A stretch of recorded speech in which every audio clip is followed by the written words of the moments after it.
الحمد لله الذي خلق كل شيء فقدره تقديرا وجعل الليل والنهار خلفة لمن أراد أن يذكر أو أراد شكورا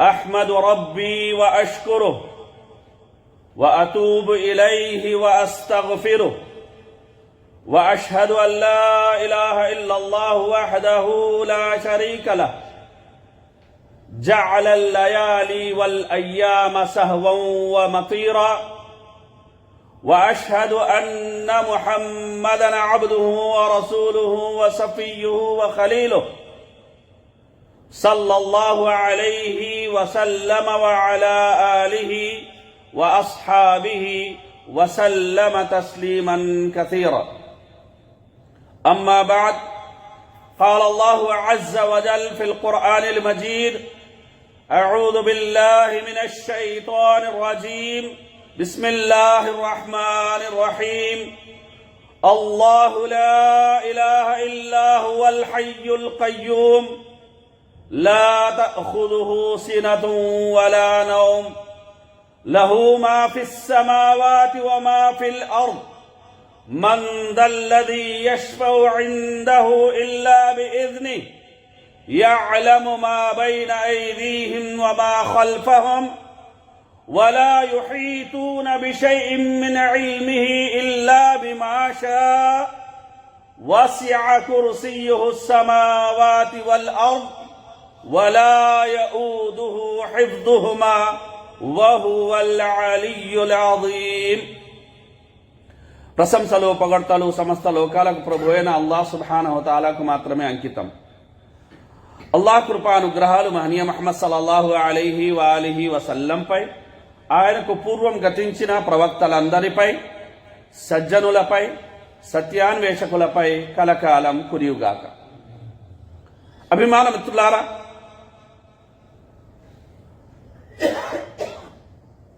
ఆయతుల్ కుర్సీ మహత్యం. ఆయతుల్ కుర్సీ అంటేనే ప్రతి ముస్లింకి ఏదో తెలియని ఆత్మీయ అనుబంధం, ఓ మధురానుభూతి, కొండంతటి ధైర్యం, సప్త ఆకాశాల సప్త భూముల సిరిని సొంతం చేసుకున్నామన్నంత మహదానందం, ఒక తీయని తన్మయం, తేనెలూరించే తాదాత్మ్యం, ఆధ్యాత్మిక అభ్యున్నతికి అద్భుత ఆనవాలు ఆయతుల్ కుర్సీ. అల్లాహ్ సుబ్హానహు వ తఆలాకు అత్యంత ప్రీతిప్రదమైన వచనం ఆయతుల్ కుర్సీ. ఆయతుల్ కుర్సీని చదవడం, అర్థం చేసుకోవడం, ఆచరించడం ద్వారా జ్ఞానం, బుద్ధి మరియు ఆధ్యాత్మిక వికాసం కలుగుతాయి. షిర్క్ కారు మబ్బులు తొలగి తౌహీద్ జ్ఞాన కాంతులీనుతాయి. అల్లాహ్ పట్ల ప్రజల్లో గల అపనమ్మకాలు, అపోహలు, అంధవిశ్వాసాలు, విడ్డూర విషయాలు, నిష్ఠూర నమ్మకాలు దూరమై సత్య సస్య వాతావరణంలో హృదయ నిర్మలత్వాన్ని పొంది పునీత స్థితిలో ఆత్మానందాన్ని పొందుతాడు మనిషి. స్వచ్ఛమైన విశ్వాస మాధుర్యాన్ని తనివితీరా ఆస్వాదిస్తాడు. ఈ ఆయత్ అజ్ఞానాన్ని తొలగించి చెడు ప్రభావాలను దూరం చేస్తోంది, మనస్సును ప్రశాంతపరుస్తోంది మరియు సకల విధమైనటువంటి శుభాలను మన పాదాక్రాంతం చేసి మనకు సంపూర్ణ శ్రేయస్సును, మేలును, మంచిని అందిస్తుంది. ఆయతుల్ కుర్సీ శారీరక, మానసిక మరియు ఆధ్యాత్మిక శ్రేయస్సును ఇస్తుంది. మనస్సులోని అంధకారాన్ని తొలగించి హృదయాన్ని తేజోవంతం చేస్తోంది.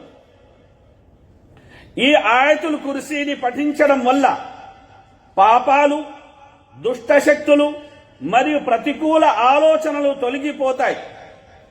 ఈ ఆయతుల్ కుర్సీ శారీరక మరియు మానసిక శక్తిని పెంచుతుంది, ఆందోళనను తగ్గిస్తుంది మరియు ఆరోగ్యాన్ని మెరుగుపరుస్తుంది. మనిషి జ్ఞానాన్ని నాశనం చేసి వినాశనానికి గురి చేసే అరిషడ్ వర్గాలైన కామ, క్రోధ, లోభ, మోహ, మద, మత్సర్యాలను అంతమొందించి మనసును ప్రక్షాళనం చేసి నైర్మల్యాన్ని కలిగిస్తుంది. మన మనసులో వ్యతిరేక భావాలను, షిర్క్తో కూడిన ఆలోచనను దూరం చేసి స్వచ్ఛమైన తౌహీద్ జలంతో ఆత్మజ్యోతిని ప్రకాశమానం చేస్తుంది. అభిమాన మిత్రులారా, ఆయతుల్ కుర్సీ, ఈ ఆయతులో మొత్తం 50 పదాలు ఉన్నాయి. ఈ ఆయత్ యొక్క అక్షరాల సంఖ్య 180. ఈ ఆయతుని ఒక్కసారి గనక మనం చదివినట్లయితే మనకు కనీసం 1800 పుణ్యాలు అల్లాహ్ సుబ్హానహు తఆలా ప్రసాదిస్తాడు. అలాగే మన శ్రద్ధాశక్తుల్ని బట్టి అల్లాహ్ సుబ్హానహు తఆలా మరింత పెంచి ప్రసాదించే అవకాశం కూడా ఉంది. అది 18,000 కావచ్చు, లక్షలు కావచ్చు, కోట్లు దాటచ్చు. ఈ ఆయతులోని ప్రతి వాక్యానికి ఒక గొప్ప లోతైన అర్థం ఉంటుంది. అత్యంత మహిమాన్వితమైన శుభవంతమైన ఆయతులలో ఇది మహోన్నతమైనది. ఈ ఆయతులో అల్లాహ్ యొక్క పవిత్ర నామాల్లోని 5 నామాల్ని స్పష్టంగా పేర్కొనడం జరిగింది. అల్లాహ్, అల్ హయ్యు, అల్ కయ్యూము, అల్ అలియ్యు, అల్ అజీం. అలాగే ఈ ఒక్క ఆయతులో అల్లాహ్ సుబ్హానహు తఆలాకు సంబంధించిన దాదాపు 20 గుణాలు ప్రస్తావించబడ్డాయి. అభిమానం ఇట్లా ఆయతుల్ కుర్సీ యొక్క ఔన్నత్యాన్ని మనం తీసుకున్నట్లయితే హజరత్ ఉబయ్ బిన్ కాబ్ రదియల్లాహు అన్హు గారి యొక్క కథనం, ప్రవక్త ముహమ్మద్ సల్లల్లాహు అలైహి వసల్లం వారు తనను ఉద్దేశించి, యా అబల్ ముందిర్, నీ దగ్గర ఉన్న దైవ గ్రంథంలోని వాక్యాలలో అత్యంత మహిమాన్వితమైన వాక్యమేదో తెలుసా అని ప్రశ్నించారు. దానికి ఆయన కాసింత ఆలోచించి, అల్లాహు లా ఇలాహ ఇల్లా హువల్ హయ్యుల్ కయ్యూమ్ అయి ఉండొచ్చు ఓ దైవ ప్రవక్త అని సమాధానం ఇచ్చారు. అది విన్న దైవ ప్రవక్త సల్లల్లాహు అలైహి వసల్లం ఆయన ప్రజ్ఞను మెచ్చుకుంటూ ఆయన రొమ్ము తట్టి, ఓ అబల్ ముందిర్, నీకున్న ఈ జ్ఞానం వల్ల నీకు శుభం కలుగుగాక అని ప్రవక్త సల్లల్లాహు అలైహి వసల్లం వారు దువా చేశారు. నీకున్న జ్ఞానం వల్ల శుభం కలుగుగాక అంటే ప్రయోజనకరమైన, గౌరవప్రదమైన సాఫల్యాన్ని తెచ్చిపెట్టే జ్ఞానం అని ఇక్కడ అర్థం.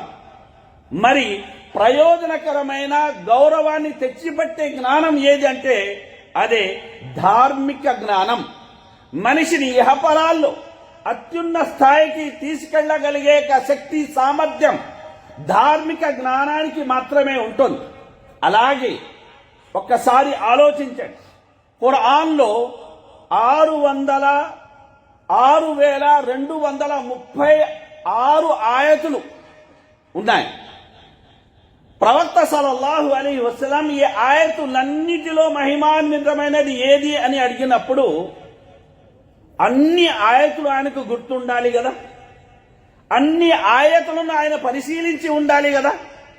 మరి అలాంటి యొక్క సమయంలో ఆయన ఈ ఆయత్తు మహత్తరమైనదని గుర్తించగలిగారు అంటే ఆయన ప్రతిభ ఏ పాటిది, ఆయన ఆధ్యాత్మిక చింతన అనేది ఏ పాటిది అన్న విషయాన్ని మనం అనేది అర్థం చేసుకోవడమే కాకుండా మనకున్న ప్రతిభ ఏ పాటిది, మనకున్న ఆధ్యాత్మిక చింతన అనేది ఏ పాటిది అని ఆత్మ పరిశీలన కూడా చేసుకోవాల్సిన అవసరం ఆవశ్యకత ఎంతైనా ఉంది.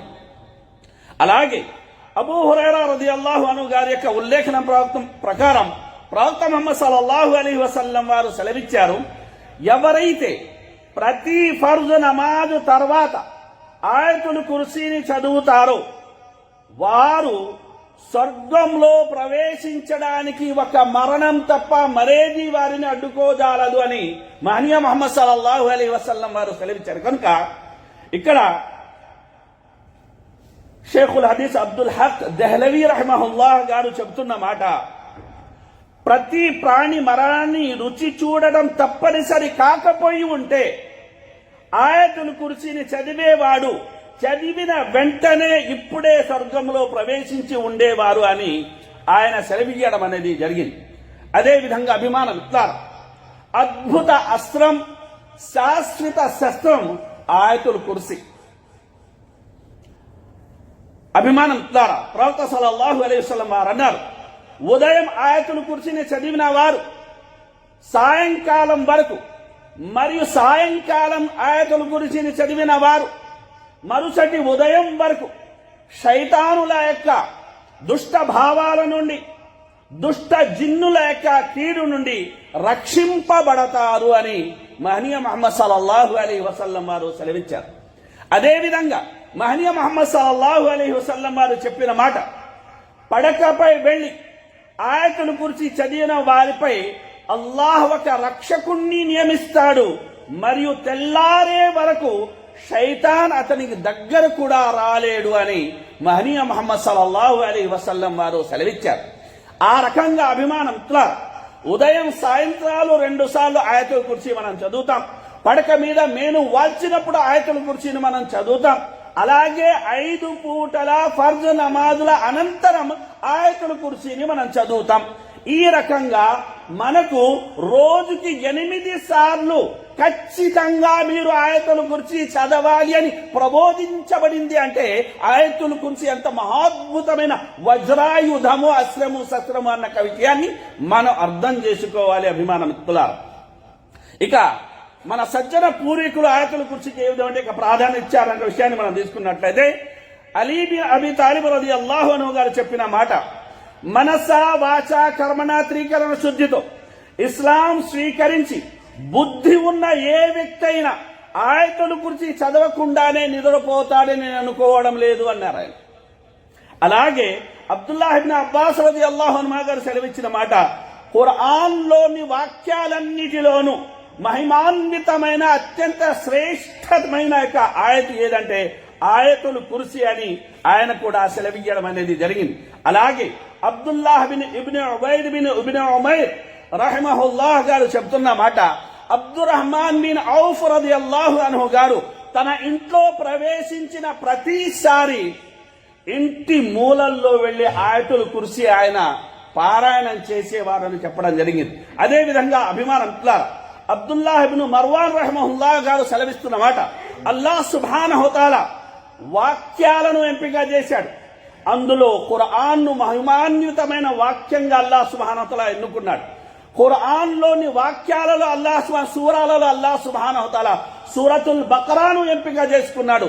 సూరతుల్ బకరాలో అల్లాహ్ సుబ్హానహు తఆలా ఆయతుల్ కుర్సీని ఎంపిక చేసుకున్నాడు. అదే విధంగా ప్రదేశాలను అల్లాహ్ సుబ్హానహు తఆలా ఎంపిక చేసి వాటిలో హరంను మహిమాన్విత స్థలంగా ఎంపిక చేశాడు.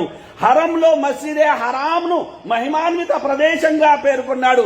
మస్జిదే హరాంలో కాబా ఉన్న యొక్క స్థలాన్ని మహిమాన్విత ప్రదేశంగా అల్లాహ్ సుబ్హానహు తఆలా ఎంపిక చేసుకోవడం జరిగింది అన్న విషయాన్ని తెలియజేయడం అనేది జరిగింది. కనుక అభిమానం ఇట్లా ఇమాం నవవి రహమహుల్లాహ్ గారు చెప్తున్న మాట, పండితుల మాట ప్రకారం ఆయతుల్ కుర్సీ ప్రత్యేకత ఏమిటంటే అది అల్లాహ్ పేరు మరియు గుణాలలోని ప్రధాన మూలాలను సమగ్రంగా కలిగి ఉండడం వల్ల అత్యుత్తమైన ఆయతుగా నిలిచింది. అంటే అల్లాహ్ యొక్క ప్రధానమైన యొక్క గుణనామాలు ఏమిటంటే ఉలూహియత్, వహదానియత్, హయాత్, ఇల్మ్, అలాగే ముల్క్, కుద్ర వల్ ఇరాదా. అంటే అల్లాహ్ ఏకత్వం, అలాగే అల్లాహ్ యొక్క దైవత్వం, అల్లాహ్ యొక్క హై అన్న సజీవుడు అన్న యొక్క విషయం, అల్లాహ్ అపార జ్ఞాన సంపన్నుడు అన్న విషయం, అల్లాహ్ సార్వభౌమత్వం, అల్లాహ్ శక్తి సంకల్పం. అంటే ఈ యొక్క 5 విషయాలు ఏవైతే ఉన్నాయో అభిమానం ద్వారా, ఇది మనం గమనించినట్లయితే సకల పేర్లు గుణాలకి ఇవి మూలాధారాలుగా ఉంటాయి అన్న విషయాన్ని మనం ఈ సందర్భంగా గమనించాలి. 7 విషయాలు. అదేవిధంగా అభిమానం ద్వారా ఆయతుల్ కుర్సీ భావామృతాన్ని మనం తీసుకున్నట్లయితే ఆయతుల్ కుర్సీగా పిలువబడే ఈ ఆయతు సూరతుల్ బకరాలో 2వ సూర, ఖురాన్లో 2వ సూర సూరతుల్ బకరాలో ఉంది. అలాగే ఆ సూరాలో 255వ ఆయతుగా ఇది ఉంది. మరి ఈ యొక్క ఆయతుని మనం గనక పరిశీలించినట్లయితే ఈ ఆయతు అత్యంత మహత్తరమైన అర్థాలను, అల్లాహ్ యొక్క అత్యుత్తమ పేర్లను, మహిమాన్విత గుణాలను తనలో కలిగి ఉంది. ఈ ఆయతులో తౌహీద్ యొక్క 3 భాగాలను అల్లాహ్ సుబ్హానహు వ తఆలా పేర్కొన్నారు. అంటే తౌహీద్ ఉలూహియత్, తౌహీద్ రుబూబియత్, తౌహీద్ అస్మా వ సిఫాత్, ఈ 3 ఈ ఆయతులో ప్రస్తావించబడ్డాయి అన్న విషయాన్ని మనం ఈ సందర్భంగా గమనించాలి. ఇక అభిమానం ద్వారా దీని అర్థాన్ని మనం తీసుకున్నట్లయితే అల్లాహు లా ఇలాహ ఇల్లా హువల్ హయ్యుల్ ఖయ్యూమ్. అల్లాహ్, ఆయన తప్ప మరో నిజారాధ్యుడు లేనే లేడు. ఆయన సజీవుడు, అన్నిటికీ మూలాధారం. లా తఖుదుహు సినతుం వలా నౌమ్, ఆయనకు కునుకు గాని నిద్ర గాని రాదు. లహు మాఫిస్ సమావాతి వ మాఫిల్ అర్ద్, భూమి ఆకాశాల్లో ఉన్న సమస్తం ఆయనదే. మన్ జల్లదీ యష్ఫౌ ఇందహు ఇల్లా బిఇజ్ని, ఆయన అనుమతి లేకుండా ఆయన సమక్షంలో సిఫారసు చెయ్యగలవాడెవడు. యఅలము మా బైన ఐదీహిమ్ మా ఖల్ఫహుమ్, వారి ముందున్నదేమిటో, వారికి గోచరించకుండా రహస్యంగా ఉన్నదేమిటో అంతా ఆయనకు తెలుసు. వలా యుహీతూన బిషైఇన్ మిన్ ఇల్మిహి ఇల్లా బిమా షా, ఆయన కోరినది తప్ప ఆయనకున్న జ్ఞానంలోని ఏ విషయము వారి గ్రాహ్య పరిధిలోకి రాజాలదు. వస్య కుర్సియ్యుహు సమావాతి వల్ అర్ద్, ఆయన కుర్సీ వైశాల్యం భూమి ఆకాశాలను చుట్టుముట్టి ఉంది. వలా యఊదుహు హిఫ్జుహుమా, వాటిని రక్షించడానికి ఆయన ఎన్నడూ అలసిపోడు. వహువల్ అలియ్యుల్ అజీం, ఆయన సర్వోన్నతుడు, మహామహిమాన్వితుడు అని ఈ ఆయత్ యొక్క భావాన్ని తెలియజేయడం అనేది జరిగింది. కనుక అభిమానం ద్వారా షేఖుల్ ఇస్లాం ఇబ్ను తైమియా రహిమహుల్లాహ్ గారు సెలవిస్తున్న మాట, అల్లాహ్ సుబ్హానహు వ తఆలా ఈ ఆయతులో తనను స్థిర నిరూపణ గుణాలతోటి, సిఫాత్ సుబూతియాతోటి పేర్కొనడం అనేది జరిగింది. అలాగే 5 నిషేధాత్మక గుణాలను, సిఫాత్ సల్బియాను కూడా అల్లాహ్ సుబ్హానహు వ తఆలా ఈ ఆయతులో పేర్కొనడం అనేది జరిగింది. ఇక స్థిర నిరూపిత గుణాలు ఏమిటి అంటే అల్ హై, అల్ ఖయ్యూమ్, అదే విధంగా అల్ అలీ, అల్ అజీం, ఇది స్థిర నిరూపిత గుణనామాలు. మరి ఏవైతే అల్లాహ్కు శోభించని గుణాలు ఉన్నాయో అవేమిటంటే అల్లాహ్ సుబ్హానహు వ తఆలాకు కునుకు రాదు, అల్లాహ్ సుబ్హానహు వ తఆలా నిద్రపోడు, అల్లాహ్ సుబ్హానహు వ తఆలాకు అలసట అనేది దరి చేరదు. ఇవి అల్లాహ్కు శోభించని గుణాలు. వీటిని కూడా అల్లాహ్ సుబ్హానహు వ తఆలా ఆయతుల్ కుర్సీలో ప్రస్తావించడం అనేది జరిగింది. కనుక అభిమానం ద్వారా అల్లాహ్ సుబ్హానహు వ తఆలా ఏ గుణనామాలనైతే తన కోసం నిరూపించాడో వాటిని మనం అవి నిజమని నమ్మాలి. కనుక అల్లాహ్ సుబ్హానహు ఖురాన్లో ఏమంటున్నాడు, లైస కమిస్లిహి షై వహువస్ సమీఉల్ బసీర్, ఆయన్ను పోలిన వస్తువేది లేదు, ఆయన సమస్తం వింటాడు, సర్వం తెలిసినవాడు. ఇక్కడ వినడం చూడడం అనేది ఏదైతే ఉందో, వినడం చూడడం ఏదైతే ఉందో అది సహజంగా ప్రతి ప్రాణికి గల యొక్క గుణం. కనుక పోలిక అవకాశాలు ఇక్కడ ఎక్కువ ఉన్నాయి. అయినప్పటికీ అల్లాహ్ సుబ్హానహు వ తఆలా ఈ యొక్క బసర్ మరియు సమాను అల్లాహ్ సుబ్హానహు వ తఆలా ఎందుకు పేర్కొన్నాడండి? ఎందుకు తన గుణాలుగా నిర్ధారించాడు అంటే మనం తెలుసుకోవడానికి. అయితే తెలుసుకున్న తర్వాత పోలిక కల్పించకూడదు. ఎందుకంటే ఇదే ఆయతలో అల్లాహ్ ఏమంటున్నాడు? లైస కమిస్లిహి షై. ఆయన ఏ నామమైనా సరే, ఏ గుణమైనా సరే, ఏ నామ అర్థమైనా సరే, ఏ గుణ భావార్థమైనా సరే దానికి పోలిక ఉండదు. సృష్టిలో ఏది ఆయన్ను పోలినది లేదు.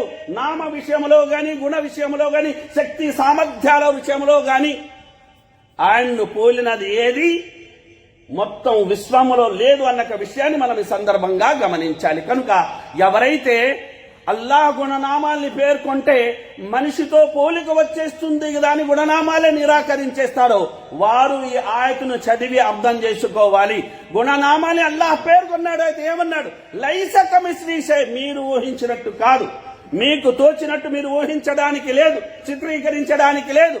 అల్లాహకు సృష్టిలో దేంతోనూ పోలిక లేదు. కనుక అభిమానం ద్వారా ఇప్పుడు ఈ ఆయతుల గురించి కాస్త వివరంగా తెలుసుకుంటూ ముందుకెళ్లే ప్రయత్నం చేద్దాం. అందులో అల్లాహ్ ఎవరండి? అల్లాహ్ బిస్మిల్లాహిర్ రహ్మానిర్ రహీం, అనంత కరుణామయుడు, అపార దయామయుడు అల్లాహ్ సుబ్హానహు వ తఆలా. అల్హమ్దులిల్లాహి రబ్బిల్ ఆలమీన్. అల్లాహ్ ఎవరండి?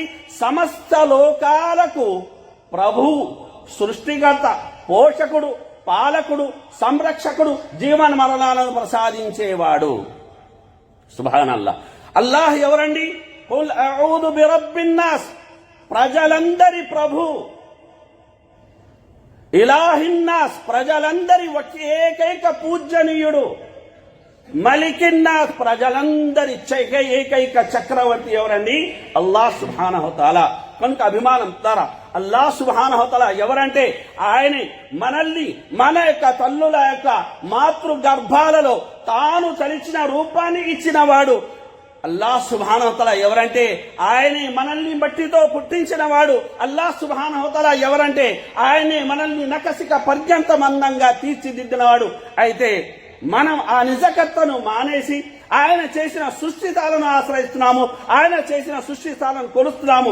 మనిషి యొక్క ఈ పాపిష్టి పనికి పాల్పడుతున్నాడు అంటే నిజంగా పరమోన్నత యొక్క ప్రభు అయిన అల్లాహ్ సుబ్హానహు వ తఆలా విషయంలో ఓ మానవుడా, ఏ విషయం నిన్ను మోసంలో పడవేసిందని స్వయంగా అల్లాహ్ సుబ్హానహు వ తఆలా ప్రశ్నిస్తున్నాడు సోదరులారా. కాబట్టి నేడు మానవాళికి కావాల్సిన ముఖ్యమైన యొక్క అవసరం ఏది అంటే కూడు గూడు గుడ్డ కన్నా తన్ను ఇంత అందంగా మలచిన, తెలివితేటల్ని ప్రసాదించిన, ఇలాంటి అందమైన ప్రపంచాన్ని తనకు అనుగ్రహించిన ఆ అల్లాహ్ సుబ్హానహు వ తఆలాను అతను నిజమైన స్థితిలో అనేది గుర్తించాలి. ఇక తర్వాత మనం తీసుకుంటే లా ఇలాహ ఇల్లాహు. ఆయన తప్ప మరో నిజ ఆరాధ్యుడు లేనే లేడు. అవునండి. అమ్మన్ యుజీబుల్ ముస్తరా ఇదా దఆహు వయక్షిఫుస్ సు వయజఅలకుం ఖులఫాఅల్ అర్ద్ ఇలాహుం మా అల్లాహ్ ఖలీలం మా తదక్కరోన్. కష్టాల్లో ఉన్నవాడు మొరపెట్టుకున్నప్పుడు అతని మొరను ఆలకించేదెవరు? అతని యొక్క ఆ కష్టాలను తొలగించేవాడెవడు? మిమ్మల్ని భూమిలో ప్రతినిధులుగా చేసిన వాడెవడు? అల్లాహ్తో పాటు మరో ఆరాధ్యుడు ఉన్నాడా అని అల్లాహ్ సుబ్హానహు వ తఆలా ప్రశ్నిస్తున్నాడు. అదే విధంగా అభిమానం మిత్రులారా, ఈ రోజు మన కోసం ఈ భూమిని పరచడం గాని, ఆకాశాన్ని కప్పుగా చెయ్యడం గాని, ఆకాశం నుండి వాన కురిపించడం గాని, మన కోసం కావాల్సిన పంటల్ని పండించడం గాని, ఈ సకల వ్యవహారాలు వెనుక ఉండి నడిపిస్తున్న వాడెవడు? ఇలాహుమ్మా అల్లాహ్. అల్లాహ్తో పాటు ఎవరైనా ఉన్నారా? ఖచ్చితంగా లేరు. కాబట్టి అభిమానం ఇస్తారా? మరి అలాంటి అల్లాహ్ను మనం గుర్తించాలి అంటే దానికి కొన్ని యొక్క ముఖ్యమైన విషయాలు ముక్తసరిగా ప్రస్తావించుకుంటూ ముందుకెళదాం. మరి ఎవరైతే నిరాకరిస్తారో వారి గురించి అల్లాహ్ సుబ్హానహు వ తఆలా అంటాడు, ఖుల్ హాతు బుర్హానకుం ఇన్ కుంతుం సాదికీన్. పేర్కొనబడిన విషయాల్లో అల్లాహ్ను మినహాయించి ఇంకెవ్వరైనా భాగస్థులు ఉన్నారా ఉంటే మీ యొక్క ఆధారాలు మీరు ప్రవేశపెట్టండి అని అల్లాహ్ సుబ్హానహు వ తఆలా ప్రశ్నిస్తున్నాడు. కనుక మొదటి యొక్క ఆధారాన్ని మనం తీసుకున్నట్టు అభిమానం మిత్రులారా, ఆయన హై, సజీవుడు. ఆయనకు జీవన మరణాలు అనేవి అంటే పుట్టడం గిట్టడం అనేది అల్లాహ్కు లేదు. జీవన్ మరణాలకు అధిపతి అల్లాహ్ సుబ్హానహు వ తఆలా. రెండవది ఆయన కయ్యూమ్ ఆధారభూతుడు. ప్రతీది ఆయన ఆధారంగానే నిలబడి ఉంది, నడుస్తుంది. భూమి అయినా సరే, ఆకాశమైనా సరే, ఇంత విశాలమైన ఆకాశంలో ఏ విధమైన స్తంభం లేకుండా ఆకాశం నిలబడి ఉందంటే దాన్ని నిలబెట్టిన వాడెవడు? ఆయనే అల్లాహ్ సుబ్హానహు వ తఆలా. మూడవ ఆధారాన్ని మనం తీసుకుంటే ఆయనకు కునుకు గాని నిద్ర గాని రాదు. కనుక అభిమానం ఇట్లా సృష్టిలో కునుకు తీయని నిద్రపోని యొక్క సృష్టే లేదు. అలా చేసింది అదే, అది సృష్టికర్తే కాదు. నాలుగో ఆధారాన్ని మనం తీసుకున్నట్లే లహు మాఫిస్ సమావాతి వ మాఫిల్ అర్ద్, భూమి ఆకాశాల్లో ఉన్న సమస్తం ఆయనది. ఇలా చెప్పగలిగే వారు ఎవరైనా ఉన్నారండి?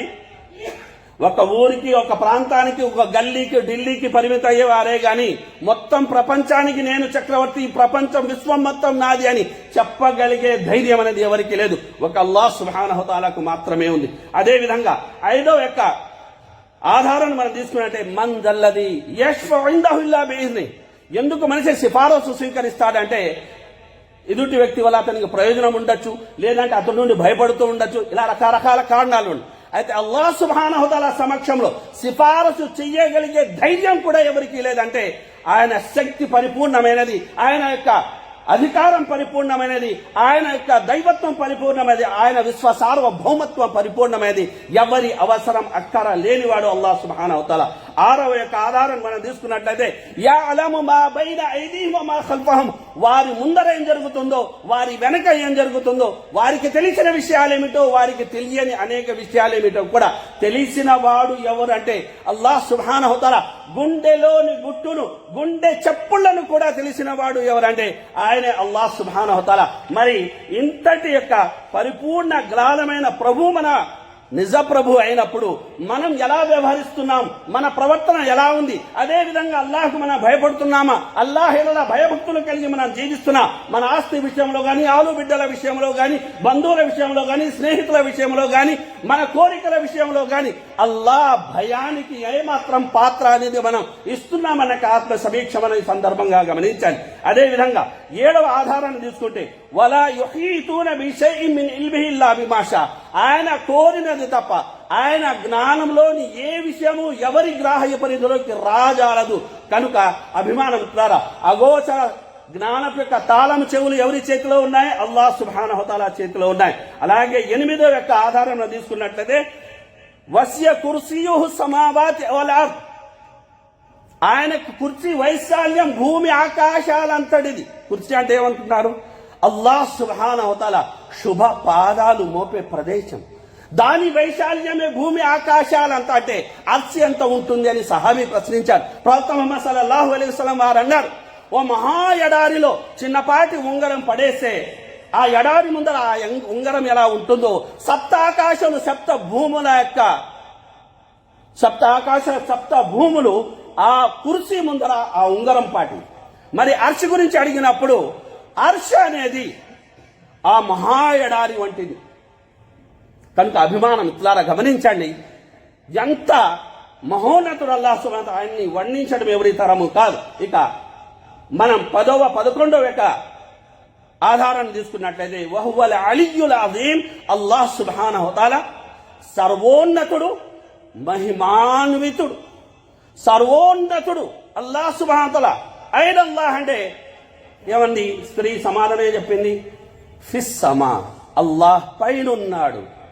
కనుక అల్లాహ్ పైనున్నవాడు, క్రిందనున్నదేది దైవం కాదు. పైనున్నవాడు అంటే మళ్ళీ సూర్యుడు, చంద్రుడు, నక్షత్రాలు అనుకుందాం, అన్నిటికన్నా పైన ఉన్నవాడు అల్లాహ్ సుబ్హానహు వ తఆలా. అభిమానం ఇట్లారా ఇది ఆయతుల్ కుర్సీ యొక్క ముక్తసరి భావం, అలాగే అర్థం ఈ ముందర పెట్టడం జరిగింది. కనుక మనం దీన్ని ఎంత నిష్ఠగా విన్నామో అంతే నిష్ఠగా దీన్ని మనం కంఠస్థం చేసుకోవాలి, పిల్లల్ని కంఠస్థం చేయించాలి. ప్రతి నమాజు తర్వాత కనీసం రోజుకి 8 సార్లు దీన్ని చదివే ప్రయత్నం చేయాలి. ఇదే సందర్భంగా సౌదీకి ఉమ్రా కోసం వెళ్ళినాక అల్లాహ్ మార్గంలో మరణించిన ప్రజలందరి కోసం మనమందరం దువా చేయాల్సి ఉంది. ఎందుకంటే పుణ్యక్షేత్రాలైన మస్జిదే హరామును వదిలేసి మస్జిదే నబవీ వైపునకు వారు సాగుతున్నారు. వారి ఆ ప్రయాణం పవిత్రమైనది, వారి ఆ యొక్క నడక, మేల్కోవడం అన్ని పవిత్రమైనవి. నిజంగా వారి ఆ మరణం కూడా శుభమరణంగానే మనం పరిగణించాలి. అలాగే అల్లాహ్ సుబ్హానహు వ తఆలా వారి కుటుంబీకులకు ఉత్తమ సహనాన్ని, గొప్ప ప్రతిఫలాన్ని ప్రసాదించాలని మనం వేడుకోవడమే కాకుండా ఇలాంటి అనుచిత సంఘటనలు మన ఆంధ్రప్రదేశ్లో జరిగినా, అమెరికాలో జరిగినా, సౌదీలో జరిగినా మానవత్వంతో మనం స్పందించి దానికి తగ్గట్టు చర్యలను చేపట్టాలే గాని నోటికి వచ్చినట్టు వాగడం, అనుచిత వ్యాఖ్యలు చేయడం అనేది సమంజసం కాదు. సొంత అర్థాల కోసం, స్వార్థ ప్రయోజనాల కోసం మానవత్వాన్ని మర్చి మృగంలా వ్యవహరించడం అనేది మనుషులు మానుకోవాలి. అల్లాహ్ సుబ్హానహు వ తఆలా అన్న విన్న విషయాలు మంచిని గ్రహించి వాటికి అనుగుణంగా నడుచుకునే సద్బుద్ధి సద్భాగ్యాన్ని మనందరికీ ప్రసాదించుగాక. ఆమీన్. బారకల్లాహు లనా వ లకుం ఫిల్ ఖురానిల్ హకీమ్ వ నఫఅని వ ఇయ్యాకుం బిల్ ఆయాతి వ దిక్రిల్ హకీమ్ ఇన్నహు తఆలా గఫూరుర్ రహీమ్.